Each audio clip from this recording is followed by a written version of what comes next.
Hello everyone. यह जो paper है ग्राम स्ट्यू का 9 जनवरी का सेकंड शिफ्ट का यानी कि शाम का पेपर है।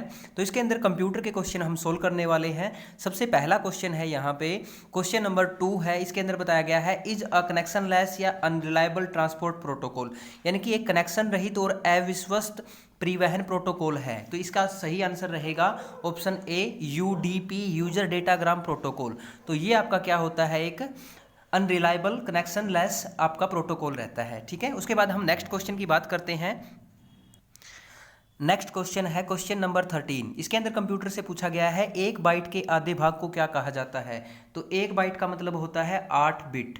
ठीक है, और 8 बिट का आधा कितना हो गया, 4 बिट, और 4 बिट को हम यहाँ पे कहेंगे निबल। तो इसका सही आंसर रहेगा डी। उसके बाद नेक्स्ट क्वेश्चन की तरफ चलते हैं। नेक्स्ट है क्वेश्चन नंबर 16। खालिस्तान एक नियम है जो इससे संबंधित है कि किस प्रकार के आंकड़े एक सेल में प्रविष्ट किए जा सकते हैं, यानी कि एक रूल होता है concerning what kind of data can be entered in a cell.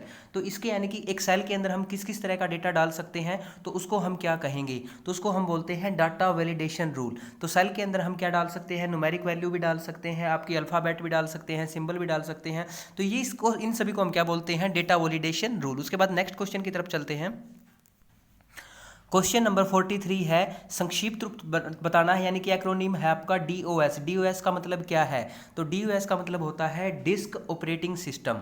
Disc operating system, option सी यहाँ पे दिखाया गया है, डिस्क ऑपरेटिंग सिस्टम। ये आपका एक ऑपरेटिंग सिस्टम होता है। तो इसके बारे में हम नेक्स्ट क्वेश्चन की तरफ चलते हैं।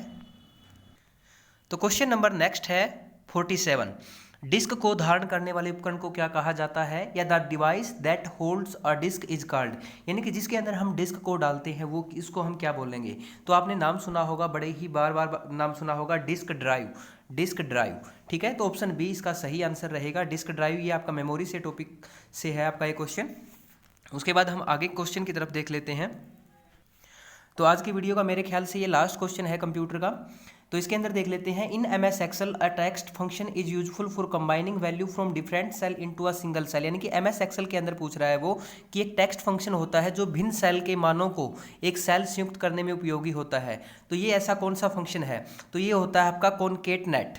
तो कॉनकेट नेट जो फंक्शन है इसके अंदर आप क्या कर सकते हैं, एक टेक्स्ट फंक्शन होता है जिसके अंदर आप भिन्न सेलों के मान को एक सेल में संयुक्त करके आप इसके अंदर रख सकते हैं। तो इसको बोलते हैं कॉनकेट नेट। क्लियर है। तो कंप्यूटर की वीडियो के लिए मेरे ख्याल से आप लोगों के यही क्वेश्चन आए हुए थे। इसके अलावा अगर आपका कोई और क्वेश्चन है तो नीचे देख लेते हैं एक बार। अगर कोई क्वेश्चन और छूट जाता है तो देख लेते हैं एक बार, नीचे कोई क्वेश्चन तो नहीं रह गया। तो इस तरह से हमने 5 से 6 क्वेश्चन किए हैं कंप्यूटर के। तो इसके अंदर आप लोगों के जो बहुत ईजी क्वेश्चन रहे हैं। इसके अलावा अगर आप लोगों को चाहिए नेक्स्ट क्वेश्चंस के लिए भी आपको मैं सॉल्यूशन करवाऊं, तो उसके लिए आप चैनल को सब्सक्राइब कर लीजिए, ताकि कल के जो दोनों पेपर हैं उनके लिए भी आपको सॉल्यूशन मिल जाए कंप्यूटर का। सबसे छोटी वीडियो कंप्यूटर की यूट्यूब के ऊपर इससे छोटी कोई वीडियो नहीं मिलेगी। मैं आप लोगों का बहुत ही कम टाइम वेस्ट करके आप लोगों को सिर्फ जो स्टडी मटेरियल है सॉल्यूशन के साथ दिया है। तो चैनल को सब्सक्राइब करके बेल आइकन को प्रेस कर लीजिए। भविष्य में भी ऐसे ही आपको ये चीज़ें मिलती रहेंगी। Thank you, have a good day.